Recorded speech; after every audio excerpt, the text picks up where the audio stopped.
Graça e paz, irmãos.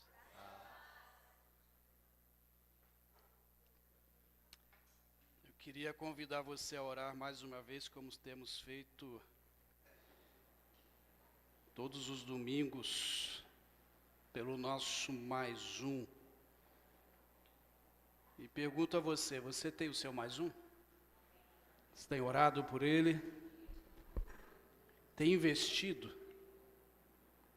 Você que não tem o seu mais um, eu convido você também a orar, pedir a Deus que possa colocar alguém para que você possa investir. E, irmãos, a oração pelo mais um, por salvação de vidas é algo sério. Pois Deus deseja que os homens sejam salvos. Você crê nisso? Mas o diabo não. E ele faz de tudo para atrapalhar esse tipo de trabalho. Então invista, ore. Já estamos aí com batismo marcado para um mais um que será batizado. Talvez seja até antecipado o batismo, olha que bênção. Mas já temos mais um que está sendo investido e que vai ser batizado. Quem sabe o seu pode entrar nessa fila? Dá tempo. Então feche seus olhos, ore por essa pessoa ou as pessoas em que você tem investido. Pai, em nome de Jesus, nós queremos agradecer ao Senhor porque Tu és o nosso Deus. E agradecemos, ó Deus, porque nós não merecíamos a Tua misericórdia. Mas o Senhor nos justificou através de Cristo Jesus. E antes, nós que éramos separados, destituídos da Tua glória, podemos agora, ó Deus, ter acesso ao Senhor por causa de Cristo Jesus. E é a Ele que nós estamos aqui adorando, glorificando. Ele é o único dessa plateia em que recebe adoração. É o Senhor, ó Deus, que merece toda a nossa honra, toda a nossa glória. E nós entregamos isso ainda com imperfeições. E pedimos ao Senhor que o Teu Santo Espírito nos encha a cada momento. Nos encha também, ó Deus, para investirmos nas vidas daqueles que hão de crer no Senhor. O nosso desejo, ó Pai querido, é que pessoas creiam em Ti, estejam conosco aqui também, adorando, glorificando o Teu nome. E nós queremos agora, Senhor, colocar diante do Senhor aqueles nomes em que temos orado, temos investido. Aqueles, ó Deus, irmãos, que ainda não têm o seu mais um, Pai, nesse momento, abra os seus olhos, a sua mente.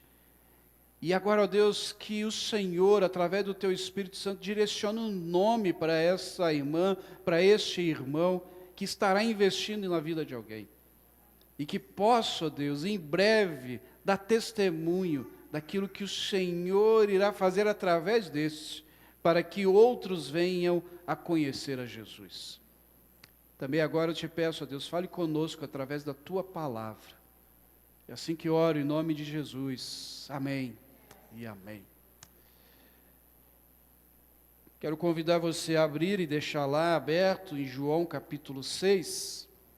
Eu vou ler os versos 22 a 26, mas a mensagem já está toda nesse texto. Fala sobre vazios. João 6, a partir do verso 22, diz: No dia seguinte, a multidão que tinha ficado do outro lado do mar percebeu que apenas um barco estivera ali, e que Jesus não havia entrado nele, nem os seus discípulos, mas eles tinham partido sozinhos. Então alguns dos barcos de Tiberíades aproximaram-se do lugar onde o povo tinha comido pão, após o Senhor ter dado graças. Quando a multidão percebeu que nem Jesus e nem os discípulos estavam ali, entrou nos barcos e foi para Cafarnaum em busca de Jesus. Quando o encontraram do outro lado do mar, perguntaram-lhe: Mestre, quando chegastes aqui? E Jesus respondeu: a verdade é que vocês estão me procurando, não porque viram os sinais miraculosos, mas porque comeram pães e ficaram satisfeitos. Vazios. Vazios existenciais, vidas vazias. A gente vive um tempo em que as pessoas, elas estão cada vez mais atarefadas, cheias de atividades, porém continuam vazias. Continuam querendo preencher algo. E isso às vezes a gente percebe justamente por um excesso de trabalho, excesso de tudo, em questões psicológicas também, em algumas atitudes que são atitudes com respostas psicológicas. E a gente tem vivido na nossa sociedade alguns fenômenos que são quase que inexplicáveis, né? Esses fenômenos. Alguns, ontem até conversávamos no lançamento, após, né, o lançamento da jornada Casamento Transformado, ali no café, que não sei até que ponto esses fatos são verdade, mas parece que estão começando a se confirmar como verdades. Um deles já está confirmado, e eu estava lendo uma matéria da revista Isto É Online, de 20/9/2023, e o nome da matéria era Centenas de pessoas que se identificam como cães se reúnem em Berlim. Mais de 1.000 pessoas se encontraram numa praça em Berlim, que não me atrevo em dizer o nome, porque é difícil alguém souber alemão, depois me ajuda a ler isso aqui. Se encontraram, e aí eles se comunicavam entre latidos e uivos. Ali naquele encontro ali. Esse fenômeno é denominado, e a Karen vai me ajudar a corrigir se estiver errado o nome, Therians, ou Therians, é isso? Therians. O que é isto? São pessoas que se identificam como animais. Mas não são pessoas que têm o seu animal e que gostam do seu gato, do seu cachorro, do seu periquito, papagaio, enfim, não. Que sofrem quando ficam doentes, que quando morrem fica de luto, porque está ali acostumado com o animalzinho de estimação. Não, não são pessoas assim. São pessoas que se identificam realmente como animais, como gato, cachorro, leão, e assim por diante. E se você colocar na internet esse fato, vai aparecer um monte de pessoas assim. Dizem que no Brasil já existe uma comunidade de aproximadamente 15.000 pessoas que se identificam como animais. E estão aí nas mídias. Pessoas com vazios. Pessoas vazias. A mais recente, você está acompanhando aí, e nesse caso, tudo isso que estão falando, não sei até que ponto é verdade, mas são as pessoas usando os bebês reborn, que são hiperrealistas. Eu digo assim, não sei até que ponto é a verdade das pessoas levarem lá no UPA para tomar uma injeção, entrar na fila preferencial porque está com o bebê de colo. Eu sei que a Paulo e eu, a gente já está pensando em abrir uma creche. Tá? Esse tipo eu atento. Mas enfim, pessoas com vazios, se isso for verdade. O bebê reborn, quem ainda não viu, são bebês que são idênticos a uma criança. Se você olhar de repente, se você olhar com um pouco mais de observação, principalmente os olhos, você vai ver que ali não tem vida naqueles olhos, então não é um bebê de verdade. Mas o reborn significa renascido, ou nascido de novo. E é interessante que a primeira vez que eles aparecem é após a Segunda Guerra Mundial. Por falta de brinquedos, algumas mães meio que reformavam bonecas, e quase que a perfeição ali parecendo de verdade, mas era uma reforma, estava faltando bebês, brinquedos. E depois vai virando moda para colecionadores e assim por diante. Não sei até que ponto, torno a dizer, que toda essa verdade midiática é verdade, ou essas apresentações midiáticas são verdades. Mas se for, a gente também precisa pensar o que está acontecendo na cabeça dessa pessoa que adota um bebê reborn. Mas eu penso, há vazios ali. Há vazios. Mas eu quero mexer no vespeiro, porque talvez não, com certeza ninguém aqui está se identificando com o animal. Assim eu espero. Se estiver, me procura no final. A gente marca um horário. Também espero que ninguém está com o bebê reborn em casa, trocando fralda, levando para o UPA. Da mesma forma, se tiver, me procure no final. Mas e você, que passa horas num videogame, no jogo, no celular, que passa horas e não ajuda em casa, não ajuda a esposa, não ajuda os pais, que são 6, 7, 8 horas, tem gente que até mais, em jogos. O que dizer das pessoas que estão passando tempo no tal do tigrinho, nas bets, e assim por diante, gastando o dinheiro que não tem? São vazios. Ou até mesmo o que dizer das pessoas que vêm à igreja e em busca de algo, mas nunca em busca do próprio Deus. São vazios. E quando a gente olha isso também para dentro da família, dentro das famílias há esses vazios. De pessoas que não se relacionam de forma adequada. Eu costumo olhar os lares vazios quando a gente vem para cá, para um momento de culto, e a quantidade de bares cheios, no início de um domingo à tarde. Pessoas vazias. E, irmãos, o que está acontecendo conosco, né? Nós fomos criados por Deus para dominar. Nós fomos criados por Deus para cuidar. Fomos criados por Deus para interagir com a autoridade sobre as demais criações. Gênesis capítulo 1, verso 26 e 28 diz: Então disse Deus, façamos o homem à nossa imagem, conforme a nossa semelhança, domine ele sobre os peixes do mar, sobre as aves do céu, sobre os animais grandes de toda a terra, sobre todos os pequenos animais que se movem rente ao chão. Criou Deus o homem à sua imagem, a imagem de Deus criou. Homem e mulher os criou, e Deus os abençoou e disse: sejam férteis e multipliquem-se. Encham e subjuguem a terra, dominem sobre os peixes do mar, sobre as aves, sobre todos os animais que se movem pela terra. O homem foi chamado para cuidar desse planeta.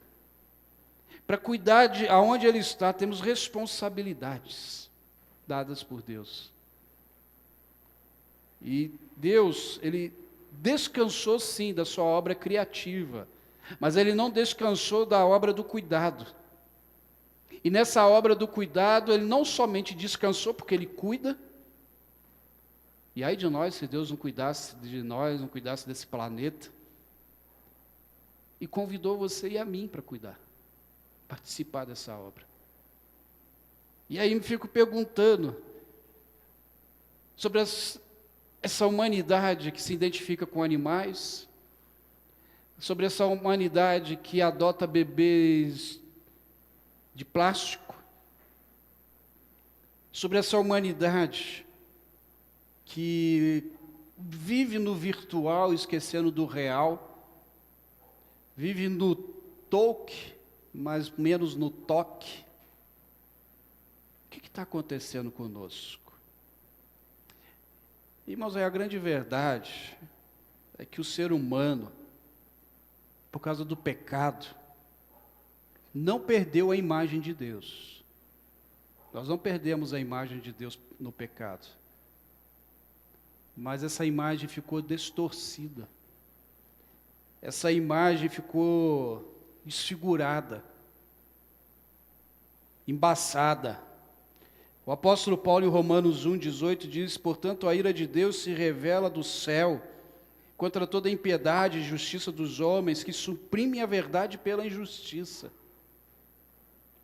As verdades de Deus na humanidade têm sido abafadas. E essa imagem está sendo abafada. Aonde você e eu somos criados para cuidar, para dominar, nos deparamos, e não vai demorar aqui também em Maringá, a gente vê alguém sendo puxado pela coleira, levantando a perna num poste. Não vai demorar. E do jeito que a coisa vai indo, já já a gente vai achar isso muito comum. Imagine você estar passando na rua, virou comum, está lá o cidadão puxando alguém pela coleira, e você ainda pergunta: como é que é o nome dele? Que bonitinho.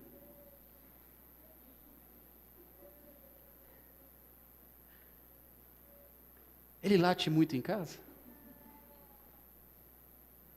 Não vai demorar isso ficar comum. A mesma coisa, se não for tudo verdade, já já vai se tornar, é você estar na fila do banco, na fila preferencial, carrinho de bebê, ou um bebê no colo, ou uma grávida reborn, porque tem também, tá, uma bolsa que elas amarram, tem até líquido ali dentro que estoura. E a gente vai olhar aquilo e vai achar normal. Porque nós vamos nos afastando dessas verdades que o apóstolo Paulo está dizendo. E aquilo que não é natural. Porque até a palavra normal hoje é complicada para algumas ideologias você usar, porque normal, ela é direcionada àquilo que é norma. Exemplo, é normal você dirigir seu carro numa via de 60 por hora, quando você tem lá uma placa a 60 por hora. Isso é normal, isso é uma norma. Agora, o que é natural é aquilo que a gente entende que foge, quando não é natural, foge de algo que biologicamente, biblicamente, está fugindo daquilo que a gente entende como natural. Então não é natural um ser humano ser puxado por uma coleira. Não é natural um ser humano criado para viver em atividades com o outro, seja no trabalho, família e assim por diante, passar quase que 24 horas por dia, 8 horas por dia, com a tela enfiada, com o rosto enfiado numa tela, vivendo um virtual. E o apóstolo Paulo, ele vai dizer sobre essa deformação da nossa imagem. No Romanos 3, 10 e 18 vai dizer: como está escrito, não há nenhum justo, nenhum sequer. Não há ninguém que entenda, ninguém que busque a Deus. Todos se desviaram, tornaram-se inúteis, não há ninguém que faça o bem.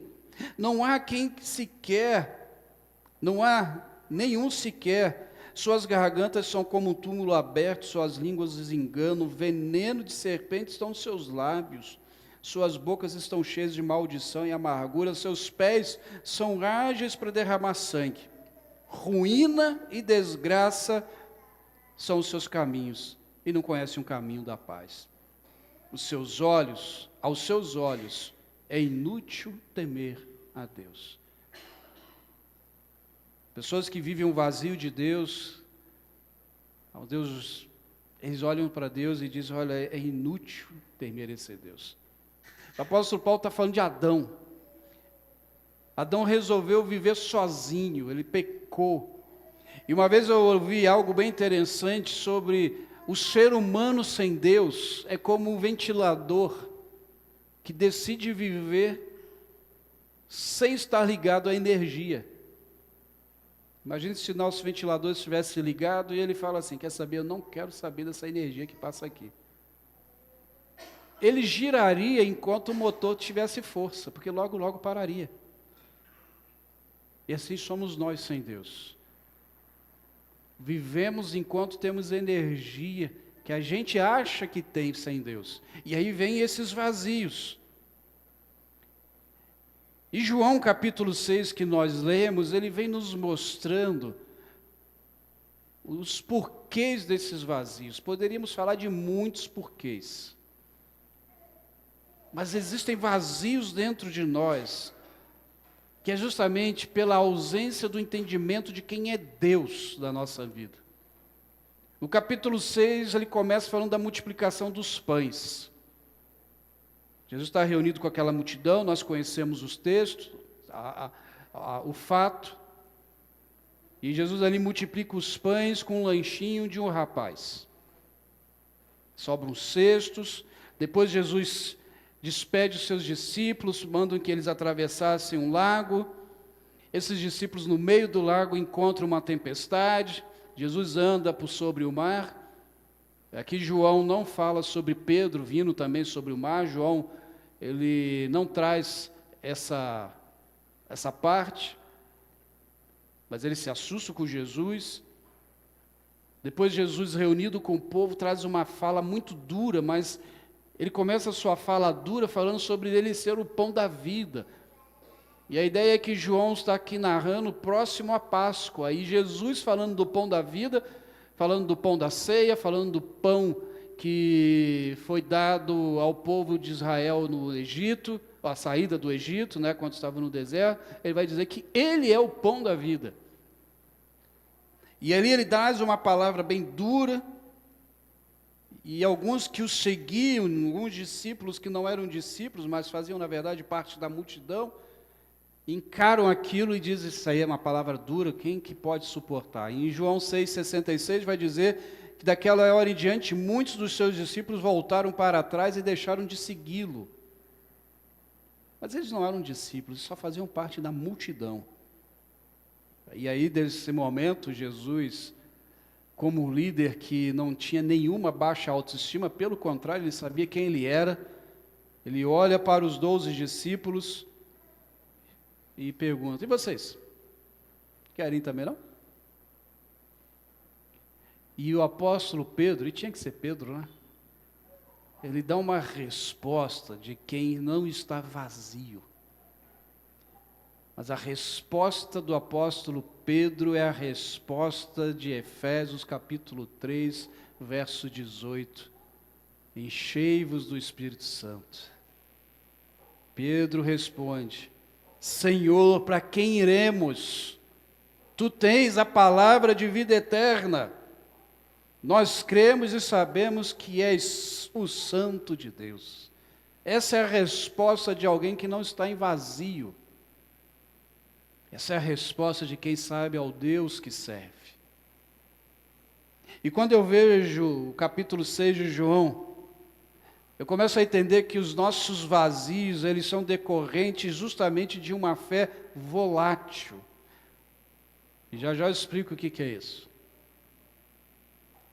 O verso 1 e 2 diz, algum tempo depois, Jesus partiu para outra margem do mar, da Galileia, ou seja, o mar de Tiberíade, e grande multidão continuava a segui-lo, porque viram os sinais miraculosos que ele tinha realizado nos doentes.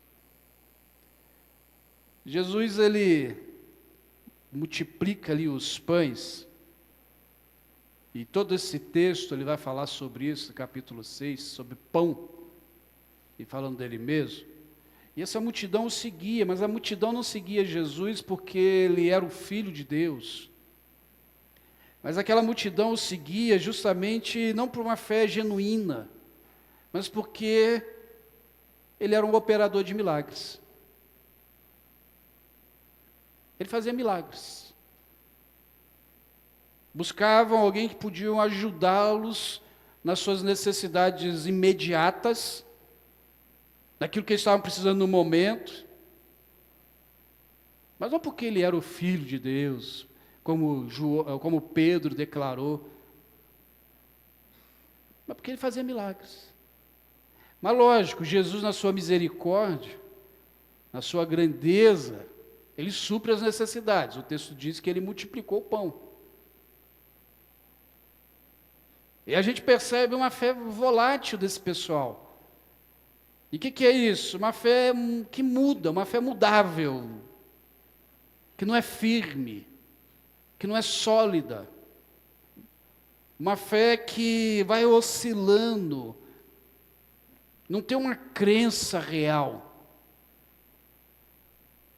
Mas a gente vai de acordo com o mover da água. Irmãos, isso a gente vê direto. Isso está nítido hoje. Está nítido.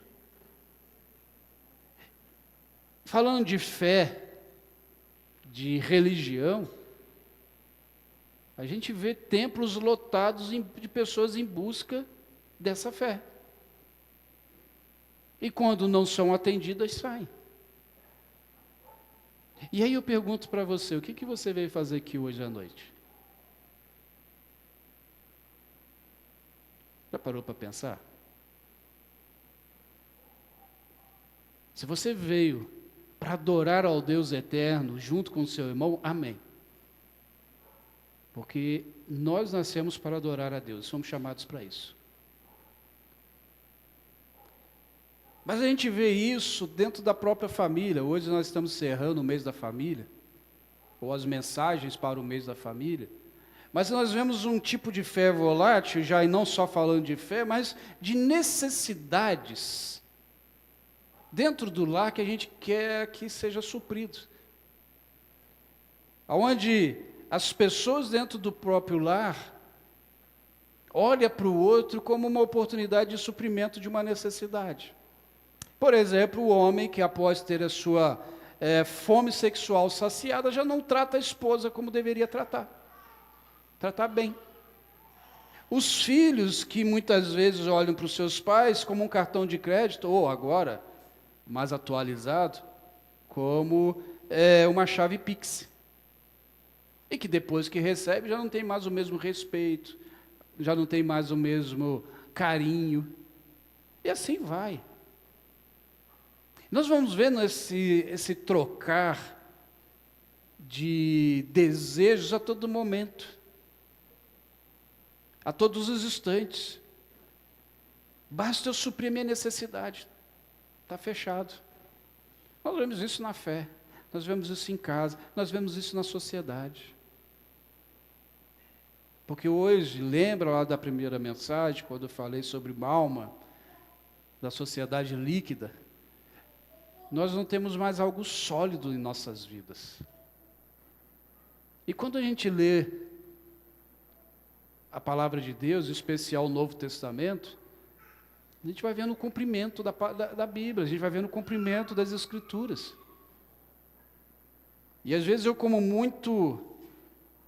querendo animar muito alguém quando conversamos sobre isso, eu digo, não se preocupe, vai piorar. Foi lido aqui no momento de louvor o Apocalipse, é só você ler Apocalipse. Mas abrindo um parênteses, irmãos, leia mesmo o Apocalipse, porque você lê o Apocalipse, você lê o seu destino. Se você crê em Cristo Jesus, ali está o destino daqueles que creem em Cristo Jesus e o destino de quem não crê. Apocalipse não é um livro assustador, como alguns dizem, mas é um livro animador. É um livro que nos mostra que esses vazios podem ser preenchidos em Cristo. Você crê nisso? Crê mesmo? Mas esse texto também me ensina um outro porquê dos nossos vazios. Pois que muitas vezes não sabemos repartir. João 6, 5-9 diz: levantando os olhos e vendo uma grande multidão que se aproximava, Jesus disse a Filipe: onde compraremos pão para este povo comer? Fez essa pergunta apenas para pô-lo à prova, pois já tinha em mente o que iria fazer. E Filipe lhe respondeu: 200 denários não compraria pão suficiente para que cada um recebesse um pedaço. Outro discípulo, Andrés, irmão de Simão Pedro, tomou a palavra. Aqui está um rapaz com 5 pães de cevada e 2 peixinhos. Mas o que é isso para tanta gente? E aqui é uma parte dos evangelhos que a gente conhece, a gente cita, a gente fala. Não precisa adentrar tanto, mas é fantástico o que acontece aqui.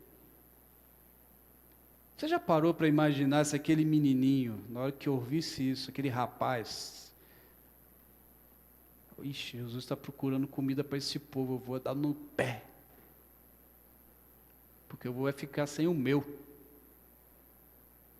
Eu vou vazar, bobo foi esse povo que não trouxe lanche. Nós não conheceríamos a história da multiplicação dos pães, não dessa forma. Que para Jesus não existe problemas sem solução. Ele ia dar outro jeito. Mas aqui a gente encontra alguém que repartiu. Eu fico imaginando, quando chegar no céu, tomara que tenha ali um telão para a gente ver algumas coisas desses fatos. Mas eu fico imaginando esse garoto, na hora que Jesus pede para entregar o pão e o peixe, e ele olha aquela multidão, que segundo a conta, tinha mais ou menos, ou pouco mais, ou pouco menos, de 20 mil pessoas. E ele entrega o pão e até fala assim, agora eu quero ver o que vai dar isso aí. Porque se tirar uma lasquinha do pão e uma lasquinha do peixe, não dá para todo mundo. Eu fico imaginando aqui, a cabeça minha, tá, irmão? Isso não está na Bíblia, não. E se você ler o texto, finalzinho vai dizer que sobrou cestos. E o menino levou o dele de volta, ou até um pouco mais, quem sabe. A mãe deve ter chegado em casa e a mãe falou, tu não comeu o lanche que eu te dei? Mãe, alimentei 20 mil pessoas com o lanche que a senhora me deu, ainda trouxe de volta. Repartir, irmãos, é algo que nos preenche e não nos esvazia. Esse é interessante, a dinâmica, a matemática bíblica, ela é totalmente diferente da matemática da nossa sociedade. Quanto mais você reparte, mais você recebe. Não dá para entender, mas é o que acontece. As contas, elas não fecham. Porque essas contas não é sua, não é minha. Essas contas é eterna, essas contas são sobrenaturais. E eu vejo justamente aqui que quanto mais a nossa sociedade retém, mais vazia ela fica. Porque o repartir é interessante que ela gera dentro de nós, dentro do nosso próprio organismo, alguns sentimentos, a nossa mente libera alguns hormônios que isso gera prazer. Porque eu reparti, porque quem sai ganhando mais, já vê aquele ditado, quem ganha mais é quem dá do que recebe, é justamente dentro disto. A gente recebe mais. Atos, o livro de Atos nos ensina a dinâmica do repartir. Atos vai nos ensinar que lá, quando eles encontravam algum necessitado, a igreja se reunia e abençoava. E eles eram felizes por fazer isso. E hoje nós vivemos um tempo em que repartir, não sei, não tem palavra, não consigo entender. O repartir, irmãos, ele é saudável. E se a gente não faz, a gente fica aguardando, a gente fica dentro de nós pressionando algo que não é saudável para as nossas vidas e vai gerar vazios. Porque quanto mais nós oferecemos, e quanto mais nós oferecemos, inclusive para Deus, com toda certeza os nossos vazios irão desaparecer. Porque tem dentro de nós foi colocado um desejo pelo eterno, e o eterno precisa ser repartido. O eterno precisa ser doado também da minha pessoa para o outro. O que eu estou falando é justamente os nossos mais uns, que nós oramos daqui a pouco. Eu preciso repartir o meu testemunho, eu preciso repartir tudo na minha vida. Tem dentro de nós um desejo dado por Deus de fazer aquilo que Ele faz. Por isso nós somos imagem de Deus. Quando eu digo fazer o que Ele faz, eu não estou dizendo ir para a cruz, não estou dizendo nada disso, mas aquilo que Ele nos deu, porque Eclesiastes 3,11 vai nos dizer: no entanto, Deus fez tudo apropriado devido ao seu tempo e colocou um senso de eternidade no coração humano. Mas mesmo assim, ninguém é capaz de entender toda a obra de Deus do começo ao fim.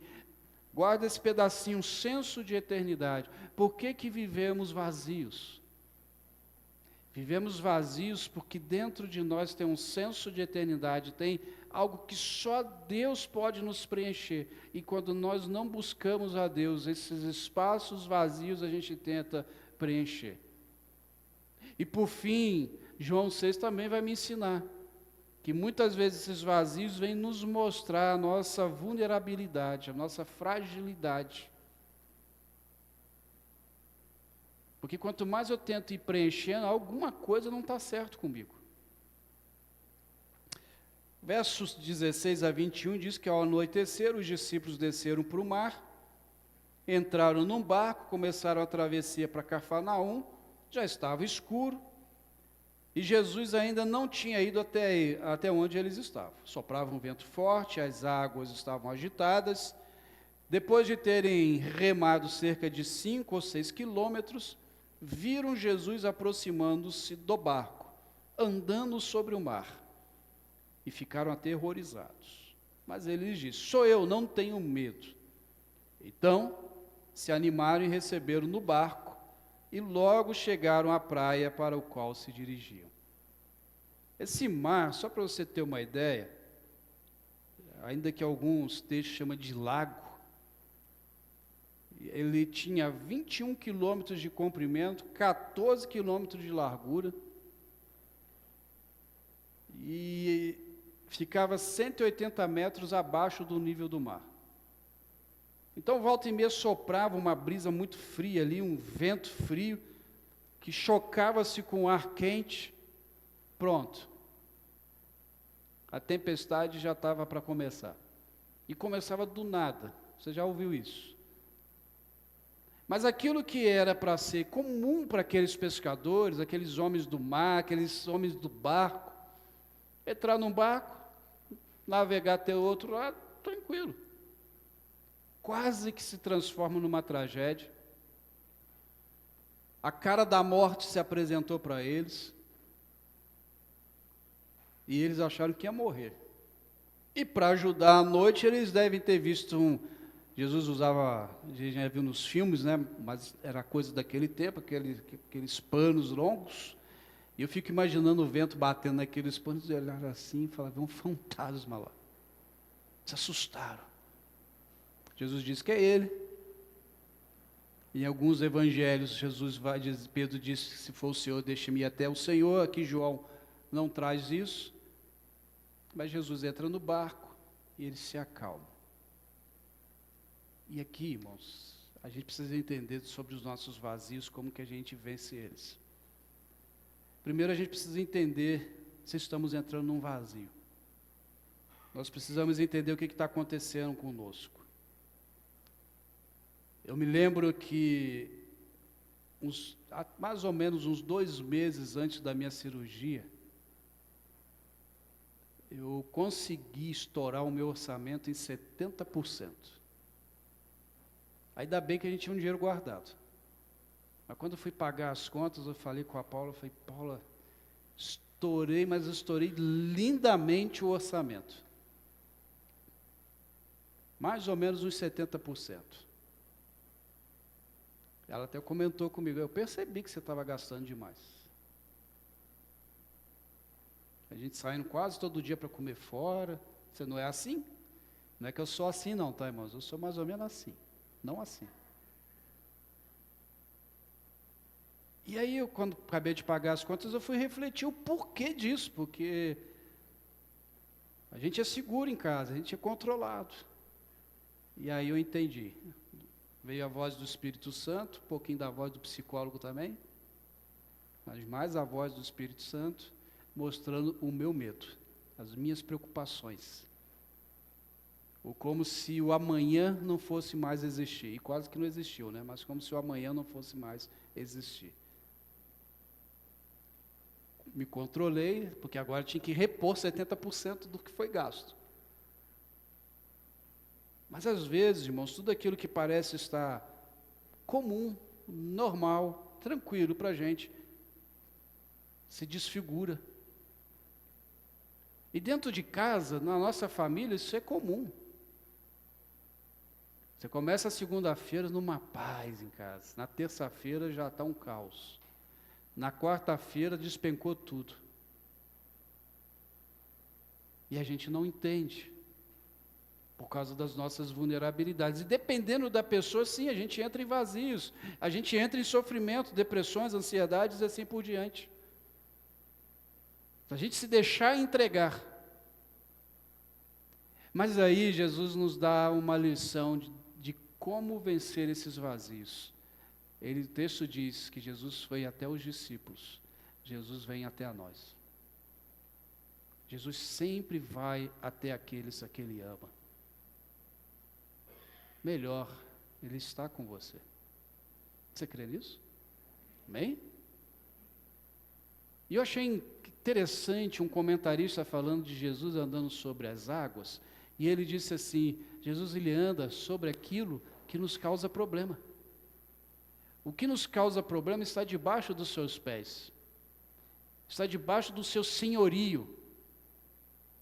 E se eu entrego a Ele isto que me causa medo, eu estou entregando para Ele dizendo, Senhor, eu sou incapaz, eu sou vulnerável, e se o Senhor não tomar conta disto, eu vou me afogar, eu vou perecer. E Jesus, então, vem por cima e nos abençoa. Irmãos, eu não sei o que você tem passado, o que tem quase que gerado, ou já gerou um vazio em você, na sua família, no seu trabalho. Mas eu quero dizer uma coisa para você, Cristo está aqui. Cristo se entregou por você e por sua família. Cristo se entregou pela sua vida. Eu não sei quais as dificuldades que você tem enfrentado. Mas saiba que se você consagrar isso e colocar diante dele, ficará embaixo dos seus pés. Ou seja, ele vai cuidar de você. Por isso eu quero que você agora fechasse seus olhos e colocasse aquilo que aflige o teu coração, aquilo que talvez te trouxe ou está quase trazendo um vazio das mãos dele, e confiasse, assim como os discípulos confiaram quando ele disse, sou eu que estou andando sobre as águas. E se você confiar, ele já está aqui, mas ele vai preencher a sua vida, preencher o seu coração, a sua mente, e a minha oração é que o Espírito Santo de Deus tome a tua vida, que você seja controlado por ele. Pai, em nome de Jesus, estamos diante do Senhor, Senhor das nossas vidas. Aquele Senhor que lá no texto de João acalmou a tempestade, entrou naquele barco, andou sobre as águas, multiplicou pães, trouxe uma palavra de verdade sobre a vida daquela multidão que precisava entender que o Senhor não era um mero fazedor de milagres, mas o Senhor é Deus. E o Senhor está entre nós. O Senhor está aqui presente. Ó Espírito Santo de Deus, sonde esses corações, sonde o meu coração, os vazios que nós temos, os vazios dentro das nossas famílias. E que nesse momento, tudo isso, Deus, seja preenchido pelo Teu poder, o Teu amor, a Tua justiça. Que ninguém saia daqui nesta noite, ó Deus, com dúvidas, com vazios, mas saiam daqui, ó Deus, amando ainda mais o Senhor, adorando o Teu nome, preenchidos pelo Senhor, porque como Salomão escreveu em Eclesiastes, tem dentro de nós um desejo pela eternidade. tem dentro de nós um desejo por Deus. E enquanto nós realmente não nos encontrarmos com o Senhor, esse vazio não vai ser preenchido. Por isso, Deus, transforme vidas agora, transforme famílias, casais, filhos. Transforme, ó Deus, para que o Teu nome seja glorificado. Ó Deus, que eles encontrem no Senhor aquilo que estavam procurando. Que eles encontrem no Senhor a verdadeira felicidade, a alegria que este mundo não pode nos dar. Que eles encontrem no Senhor a vida, o pão da vida, e possam alimentar, ó Deus, a sua alma. Ó Pai, leve-nos guardados pelo Senhor, e que durante essa semana, ó Deus, quando a pontinha de vazio quiser nos visitar, possamos lembrar do Teu amor, possamos nos lembrar das Tuas misericórdias, possamos nos lembrar do Senhor. E quando parecer-nos tão insuportável, possamos lembrar que o Teu Espírito Santo nos consola. Leve o Teu povo em paz, ó Pai. É assim que oro e agradeço em nome de Cristo Jesus. Amém e amém. Que Deus abençoe os irmãos, que tenham uma excelente semana. Amarrote minhas camisas e amarrote em dobro a camisa do André, que faz aniversário amanhã. Aí você dá um abraço mais apertado nele. Deus os abençoe, irmãos.